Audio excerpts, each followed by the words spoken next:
Welcome to a lovely spring day. Just all the snow is all gone from the yard. Spring has finally come to Alberta. I did take a little bit of a break from YouTube. I was just getting so overwhelmed with stuff. I had so much other things to do that I just needed to take a break from YouTube. But I'm back now, and we got lots of other stuff. With all this change, with spring, we still got some more sled trips coming in. And what better way to start a comeback video with one thing that hasn't changed, and that's where the Phazer sits. Still in the same place. I think you guys remember I was riding this thing and it just ended up dying on me, and I have not looked at it ever since. So we're gonna have a look at it finally today, get it running. I've been mad at it. That's why it's been sitting here, not in the garage, not under a cover. It's because I've been mad at the Phazer. So we're gonna have a look at it today finally here, and actually see what's going on, see what happens, see if there's a motor problem or an ignition problem or a fuel problem. My dad ended up using it the trip before that, and he said it worked fine, and that was right after I cleaned the carb. I hadn't taken it out and tested it. Went through the carb and cleaned all the gunk out of it. The pilot jets were full of stuff, and that's why it wasn't starting properly, and he rode it for a whole day. His friend rode it for a whole day and didn't have a problem with it. But I went out to take it on the lake there that one day a couple months back now, and it died on me on the lake. So I ended up taking out the M8, but it's time to fix the Phazer. It's time to get it running again, even though it's done for the year because most of the snow out here is gone now, even though we will be going up to Revelstoke next weekend. No, weekend after next weekend. This thing ain't coming, of course. I'm still mad at it, but I gotta get running, so let's do that. The only thing I did was put a plastic bag over the air intake. You can tell it's been sitting outside for a little bit here. I just painted that, well, I guess it was a little while ago. I guess it was a couple years ago now. So, I'm gonna throw in a new set of plugs here, and I don't know, I'm just gonna start with that.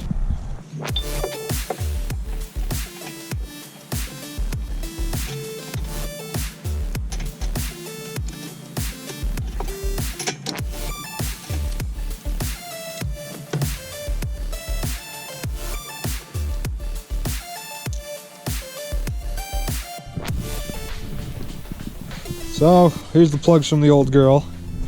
They look pretty dark.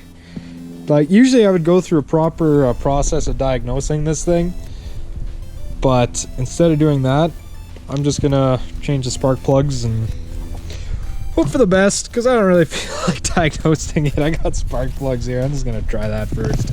Make sure you gap your plugs, kids.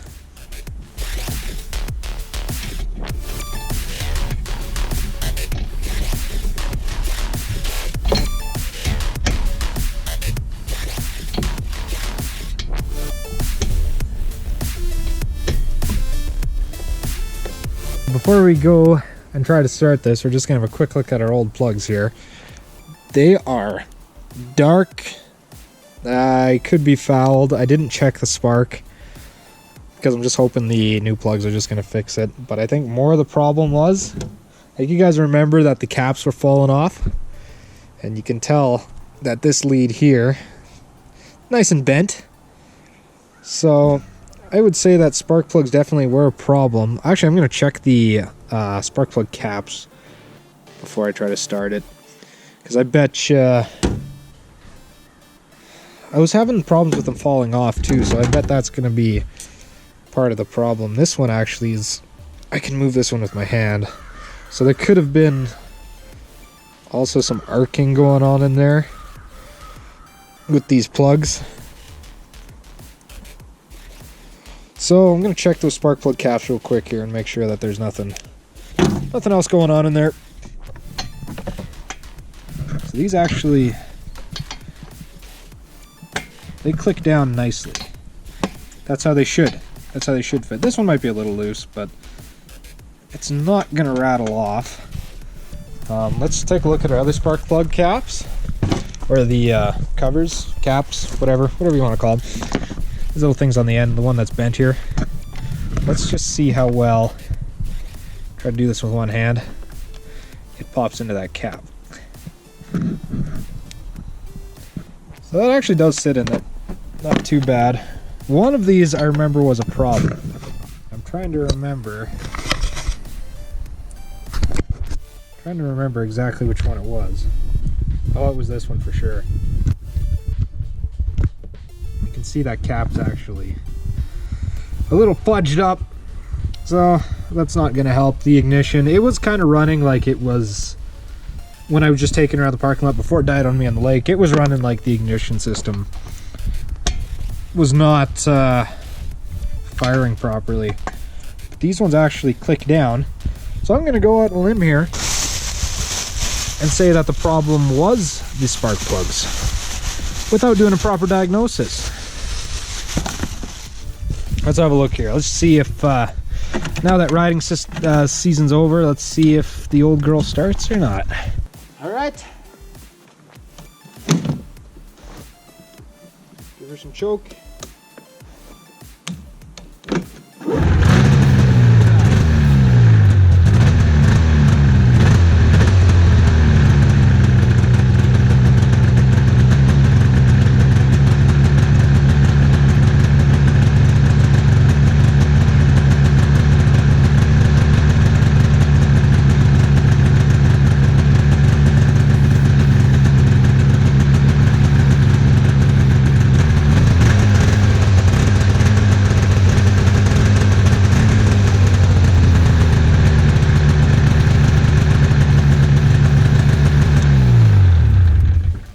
There you go. Spark plugs. Simple as that.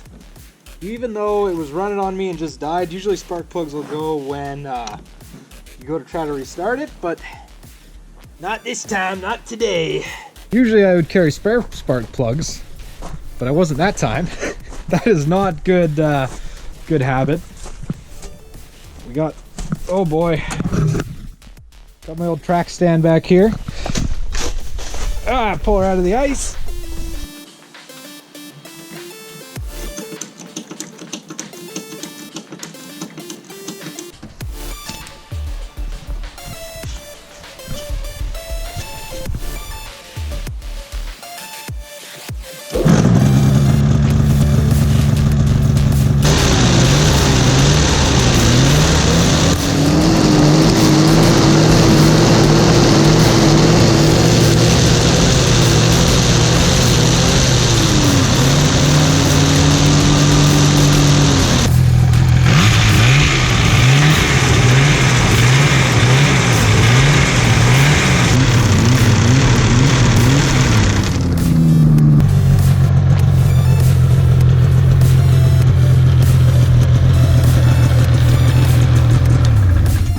Wheel needs a wash, no doubt about that, but she lives.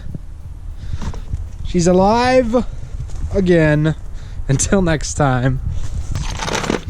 Well, I'm just going to grab a couple spare screws out of here, the ones I need to hold some of the stuff on. This isn't exactly the right one, but that's what we're going to use anyway, because the thread is the same, at least. So the only thing that kind of bugs me is that day I lost the stupid knob that holds the hood strap on up there. I see on that side there'll be a knob there, but I don't know where that is. Knowing me, I would have just put it in my pocket or something. That's usually what I end up doing. Look at that, still a bunch of belt debris and stuff down there. But we don't really care about that, because I don't know, just don't. Well, I'll just have to find whatever for a screw to put in there, because better than nothing.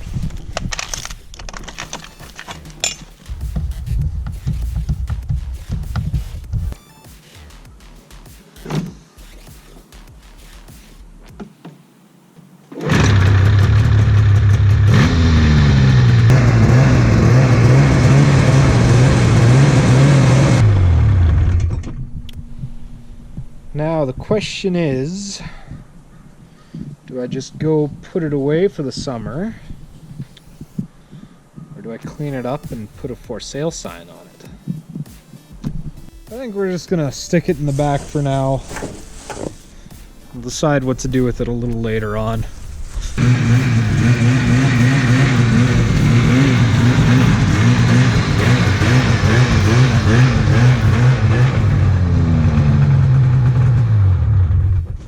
Looking like it's probably gonna rain here today.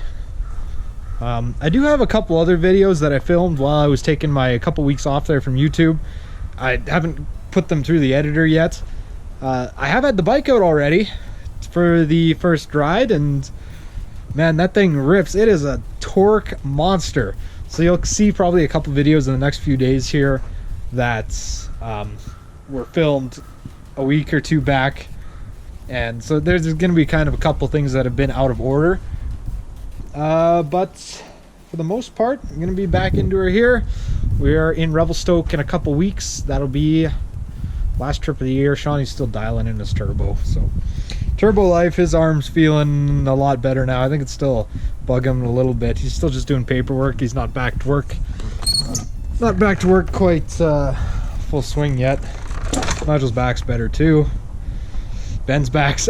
We're all getting old and we're all falling apart, I'm starting to notice. Thanks everybody for watching. I gotta get all this stuff behind me in before it rains.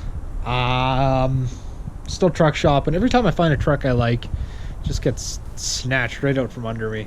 Let's get rid of my Highlander first, and since bike season, you know, as much snow on the ground as there is, it's probably safe to start biking around. Just got to watch those intersections for the gravel and stay out of the gutters for the most part, I'm thinking. Some of those mornings might be a little cold too, but whatever. Thanks everybody for watching this video. If you like this video, subscribe to the channel now down below. Make sure you hit the stupid bell button. You just have to subscribe second time now, I guess. And see everybody in the next video. I got a second sled I got to go fix in here now. That's the M8 steering bracket. That's got to get done next, because once again, that sled's got to go to BC. See everybody in the next one.